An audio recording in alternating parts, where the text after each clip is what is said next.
ప్రతి సంవత్సరం 1,40,000 కోట్ల రూపాయలు.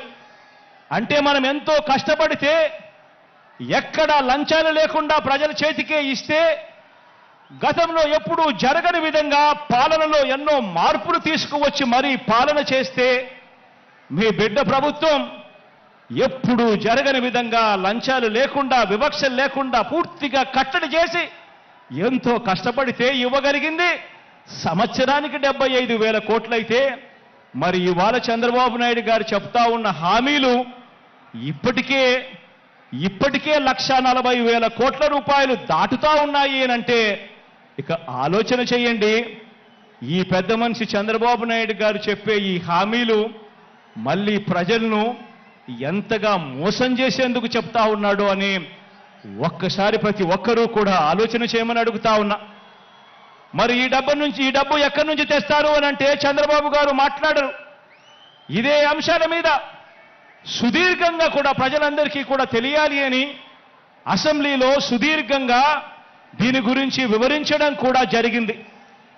పేద ప్రజలు మరొక్కసారి నమ్ముతారేమో, మోసం చేద్దామన్న కుటిల ఆలోచనతో బాబు ఈ వాగ్దానాలన్నీ కూడా చేస్తా ఉన్నాడు.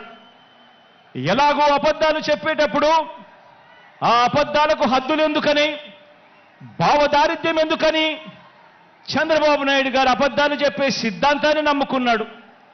నమ్మిన వాడు మునుగుతాడు, నమ్మించిన వాడు దోచుకోగలుగుతాడు అన్నది బాబు సిద్ధాంతం. బాబు మేనిఫెస్టో ఏ ఒక్కరైనా కూడా నమ్మటం అంటే బంగారు కడియం ఇస్తానని చెప్పి ఆ పులిని నమ్మినగానే ఆ కథలో పులిని నమ్మినట్టుగానే ప్రజలందరూ కూడా మోసపోతారు అని కూడా ఈ సందర్భంగా తెలియజేస్తా ఉన్నా. ఆలోచన చేయమని అడుగుతా ఉన్నా. ఈ 58 నెలల్లో 130 సార్లు మీ బిడ్డ బటన్ నొక్కాడు. ఈ 58 నెలల్లో ప్రజల కోసం మీ బిడ్డ 130 సార్లు బటన్ నొక్కాడు. దాదాపుగా 2,70,000 కోట్ల రూపాయలు డీబీటీగా నేరుగా నా అక్క చెల్లెమ్మల కుటుంబాల ఖాతాల్లోకి నేరుగా పంపించాం. దేశ చరిత్రలోనే ఇదొక రికార్డు. మన రాష్ట్రంలో ఎప్పుడూ జరగని విధంగా, మనం ఎప్పుడూ కూడా చూడని విధంగా ఈరోజు ఈ కార్యక్రమం ఈ 58 నెలల్లో జరిగింది అనంటే అది కేవలం మీ జగన్కు మాత్రమే సాధ్యమైంది. అది కేవలం వైఎస్ఆర్ కాంగ్రెస్ పార్టీకి మాత్రమే సాధ్యమైంది అని కూడా చెప్పడానికి గర్వపడతా ఉన్నా.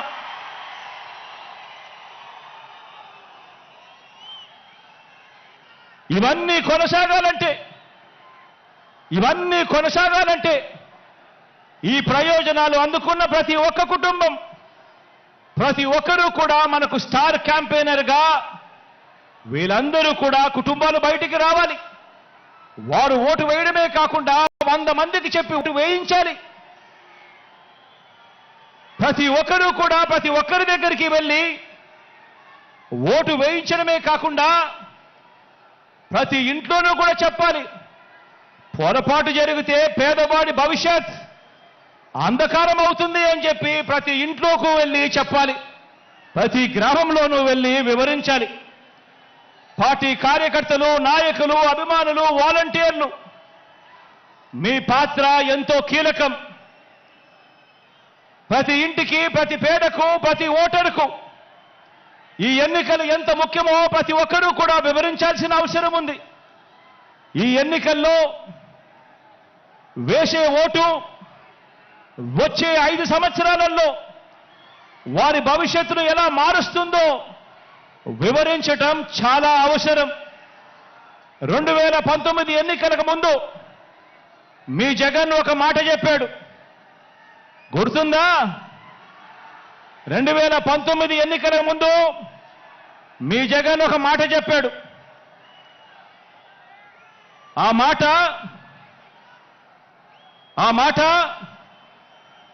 జగన్ చెప్పిన ఆ మాట, మీ బిడ్డ వస్తాడు, మంచి రోజులు మీకు తెస్తాడు అని చెప్పి మీ బిడ్డ మీకు మాట ఇచ్చాడు.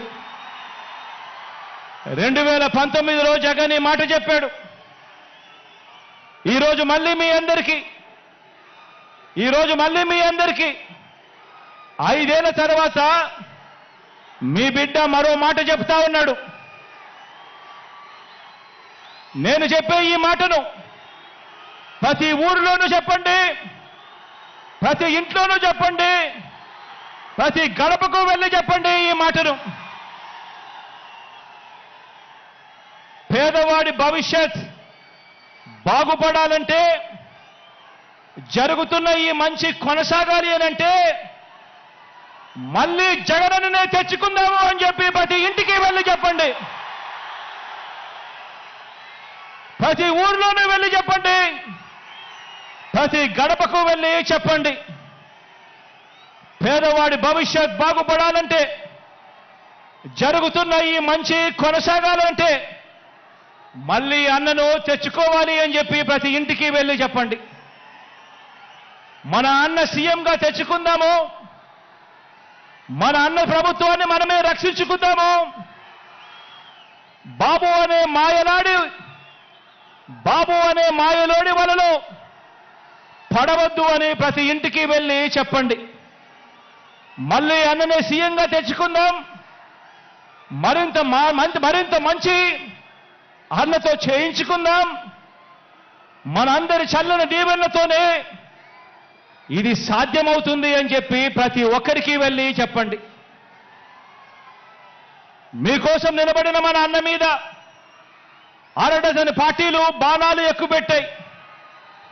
ఆ అవ్వ తాతలకు, ఆ అక్క చెల్లెమ్మలకు, ఆ రైతన్నలకు, ఆ పేదలకు మీ అందరి తరపున జగనన్న నిలబడ్డాడు కాబట్టి ఈరోజు జగనన్న మీద అరడజను పార్టీలు అరడజను బాణాలు ఎక్కుపెట్టాయి.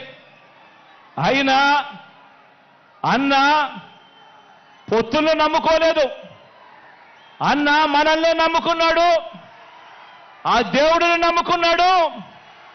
అన్న ఒంటరిగానే సింహంలో మనందరికీ తోడుగా నిలబడ్డాడు అని చెప్పి ప్రతి ఇంటికి వెళ్ళి చెప్పండి.